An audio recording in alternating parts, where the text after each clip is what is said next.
Well, Bournemouth then, I guess, aside that you really like how they go about things, they've had good resource being in the Premier League, but they play their football in a really good way.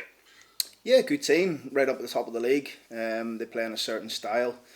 Predominantly they've been a 4-3-3 this season with lots of movement, rotation. They're up there. Scott Parker's got them playing some good football. So it's another tough game for us, but we'll go there and hopefully try and enjoy it and see if we can put our mark on the game. Yeah, and of course, it's not that long ago that you've been there and got a win with Hull, so you know it can be done. You know what it's all about. Yeah, I mean it's a tough place to go. Obviously, they're flying high in the league. They've had a disappointing result on Saturday, obviously losing to Preston. So I'm sure they're licking their wounds over the last couple of days and ready to bounce back. But our boys are in a good place this morning. We had a good meeting, good debrief this morning, good training session. We're prepared, we're ready to go. So we're looking forward to the task ahead. But for me, there's 12 games to go. It's almost like a little mini league now, isn't it? With the four at the bottom there, realistically. What it's doing at this present time is giving me a really good opportunity to assess the staff, assess the group of players. Over these coming weeks, you'll see a lot more of the younger players getting opportunities as well. I think it's important that we see who can help us moving forward. And it's important I see the bigger picture on that. But at the same time, we'll be fighting tooth and nail to try and win every game that we come up, or every game that we play, and every team that we come up against, to see if we can get as many wins as we can before now to the end of the season. Yeah, and the big message after Friday night, I know it's, again, easier said than done, but a bit more positivity, less of the safe play, a bit more risk-taking. It's your job just to try and build that up with the confidence levels as much as you possibly can. Yeah, I mean, look, there's nothing to lose, is there really? There's nothing to lose now for us. We yes, of course, we want to, everybody's doing our best to stay in the championship, but there's nothing to lose in terms of how we set up and how we approach games. We want to be, fearless. We want to be on the front foot. Hopefully over time you'll see this with my teams. That's the way we like to play, and it's getting the messages into the group. I mean, I've been in the building 9 or 10 days, I think, and it's just been non-stop. There's not much time to have a think or have a break. It's just relentless. It's constant, and it's exciting. I actually say it's exciting. It's disappointing to lose games, of course it is, but we got to see the bigger picture on it. And we got to see how can we impact this moving forward. What do we need to improve? How do we bring about what we're about as a management team into the staff, into the players, and see if we can perform at the weekend. Yeah, and creating an environment where the players feel happy to take a risk or two and avoid some of the safe play. I guess that's an impact you can make fairly quickly if you can get that message into them, that if they do try and be a bit more positive in the final third and it doesn't work out, it's not the end of the world. Absolutely. I mean, I've always been about that. I'm not one for shouting and bawling if someone loses the ball. We're more about reaction. We're more about the transitions. We're more about making sure that you switch on to a counter press, and we're certainly not about people throwing their arms up in the air or walking back. It's something that we drill into every team that we've managed and coached, myself and Cliff, and that's something we'll keep working here and keep working, and it'll take time to get everyone to buy into that. But you're right. It's not about that safe approach. It's about being on the front foot. It's about taking people on. It's about being fearless in terms of what we do, whether in possession, out of possession.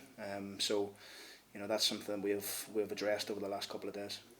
Yeah, and you talk about assessing all of your players, wanting to get a look at some of the younger ones as well. Ricky J. Jones, couple of starts over the past week.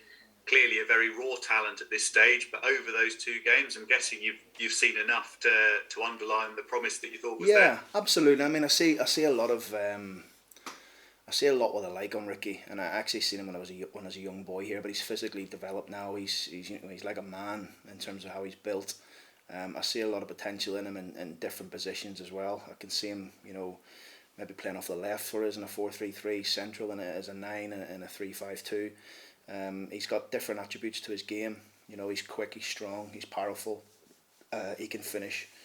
So again, he's a young player, and he's we have to keep working with him because there's a lot of potential, as well as the Harrison Burrows and the Ronnie Edwards and the Joe Taylors coming through in the 23s and Manny Fernandez. I think there's a lot of real good quality coming through, and these lads, I'm sure you'll see, before the end of the season, making their breakthroughs into the first team.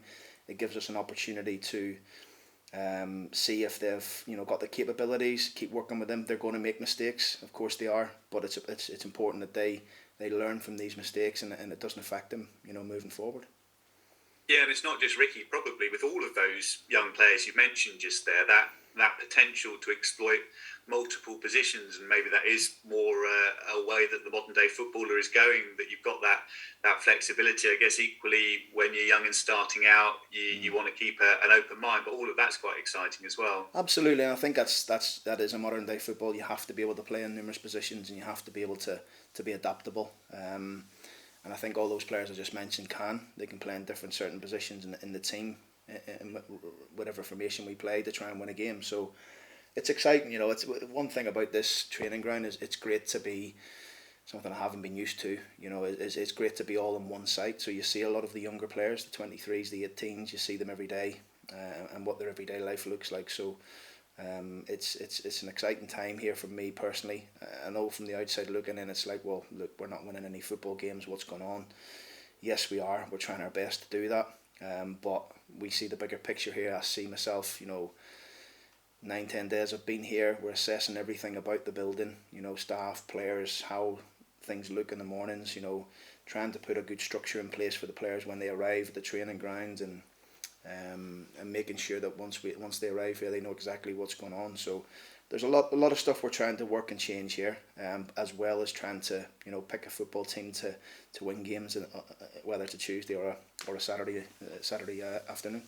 Yeah, with that in mind, have you managed to keep the illness in check? Has anybody else picked up the virus? Frankie's okay. Frankie's trained the last few days, so he's fine. Stephen Bender, again, wasn't feeling too good, but also has a little problem with that landing in the Man City game. I think if you seem to remember the landing. So he's going to have a scan today. He'll not be available for the game. Nathan Thompson, Joe Randall, Dan Butler still a wee bit longer. Nathan's going to have an operation on his shoulder, which will probably rule him out for the rest of the season. May be able to get him back for the last couple of games, but realistically it's probably looking at pre-season for Nathan. Again, that's a huge miss for us, and somebody who I haven't had a chance to work with on the grass yet, but huge respect for him as a person, as a character. I've seen him about the building, already, and I can see his characteristics. But apart from that, everybody else has come through the game from Huddersfield. So Frankie okay, Stephen probably won't make the game. Yeah, and with the knock from the Man City game, will that just take a bit of further assessment before you'll know exactly how serious or otherwise that is? We're hoping it's just to rule anything out. That these falls can be a bit dangerous at times, and you sometimes can miss something. So just to hopefully, touch wood, to rule something out, whether it's his back. He's feeling a little bit of spasm in his back, but as you know, it's there's a lot of bones there in your back, and you just got to be careful in case it's not one of them. So hopefully we come back today from the scan with just a bit of muscle bruising, and Stephen will be able to crack on. Hopefully maybe later part of this week. Did Jack Taylor get through Friday okay? Jack's fine. Jack's going to be involved. He'll come with us to the game against Bournemouth. Again, it's another boost for us having Jack back. Had a good 45 minutes. Him, Reece Brown had a good 60 odd minutes as well. So important to get some minutes into their legs. But yeah, Jack's in a much better place now. So we're looking at him now to try and affect the squad. Yeah, and as you said the other day, the key thing with Jack, given everything that's happened to him over the past year, is putting, I guess, himself right at the top of the priority list and making sure it's spot on for him and where he needs to be. Absolutely. And it's, again, whether Jack starts the game or comes off the bench at Bournemouth, it's important we manage his minutes and make sure that his welfare and his welfare is more important than anything else at this present time. The lad's had numerous hamstring injuries for one reason or another. So these are things that I'm looking at and seeing why is this happening, and asking questions, and not just Jack, and probably some other players as well. So whatever way we use Jack, we'll have to be very careful in terms of how long it's for.